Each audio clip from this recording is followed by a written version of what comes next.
ओम साईं राम।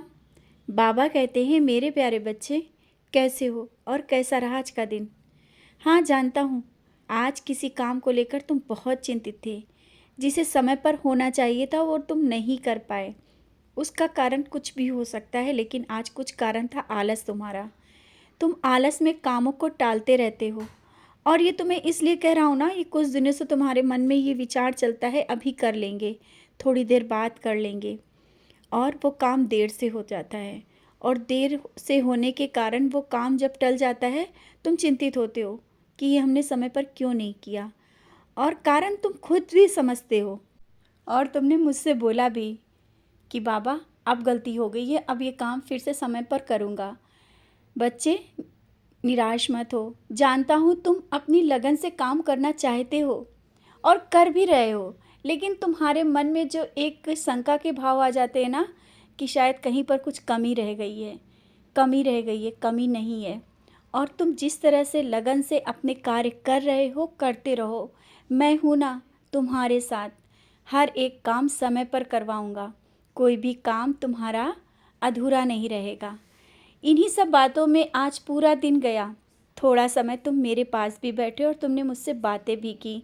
तुम मुझसे बातें करते हो, चलते फिरते जहाँ भी बैठते हो मुझसे बातें करते हो। मुझे अच्छा लगता है और मैं भी तुम्हें जवाब देता हूँ। तुम्हारे मन में जो बातें चलती हैं ना, वही मेरा जवाब होता है। और हाँ, बच्चे और परिवार को लेकर भी चिंता करते हो। परिवार के हर एक सदस्य की तुम्हें चिंता रहती है, और वो ज़रूरी भी है। तुम अपने माता पिता के बारे में भी परेशान रहते हो, उनकी बीमारी को लेकर के। चिंता ना करो, तुम्हारी ये जो परेशानी का कारण है ना, वो ज़्यादा बड़ा नहीं है।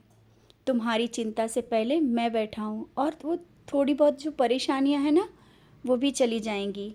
और अपना भी ध्यान रखा करो। तुम सबकी तो चिंता करते हो, सबके लिए परेशान रहते हो, लेकिन खुद के लिए भी समय निकाला करो। अपने खुद के लिए समय निकालो और स्वास्थ्य का ध्यान रखो। उदी का सेवन समय पर करो। आज जब तुम बाहर गए थे और तुम मुझे देखना चाहते थे कि बाबा दर्शन दे दो, आपको मैं देखना चाहता हूँ, मैं आया था तुम्हारे पास, मैंने तुम्हें दर्शन भी दिया।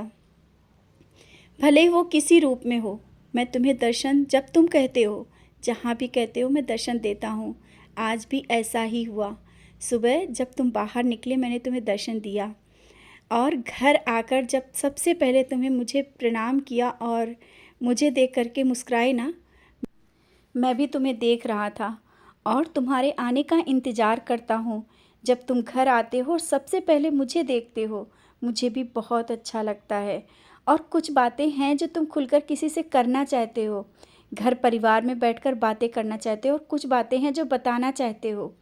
बताओ, परिवार को समय दो, क्योंकि कुछ दिनों से तुम्हें समय नहीं मिल पा रहा है, लेकिन परिवार को समय देना बहुत ज़रूरी है। घर परिवार में बच्चों के साथ बैठकर समय निकालो और उनकी भी सुनो और तुम अपनी भी कहो। जानता हूँ जिम्मेदारियाँ बहुत हैं, जिम्मेदारियों के कारण तुम समय नहीं निकाल पा रहे हो, लेकिन समय धीरे धीरे निकल आएगा। जैसा तुम सोच रहे हो कि समय निकले और परिवार के साथ बैठ पाएँ, कुछ बातें कर पाएँ, अवश्य होगा। क्योंकि मैं भी चाहता हूँ तुम अपने परिवार में जो थोड़ी बहुत दूरियाँ आ रही हैं, या समय ना निकलने के कारण जो भी बातें हो रही हैं, तुम लोग एक दूसरे को समझ नहीं पा रहे हो, समझने का मौका मिले। और कुछ जो गलतफहमियाँ पड़ रही हैं रिश्तों के बीच में, वो दूरियां भी जल्दी दूर होंगी। क्योंकि जब एक दूसरे को समय दोगे, परिवार को समय दोगे, तो शायद सब कुछ जो थोड़ा समय ना मिल पाने के कारण गलतफहमी है, वो भी दूर हो जाएगी। निराश मत हो, सब सही होगा, सब अच्छा होगा।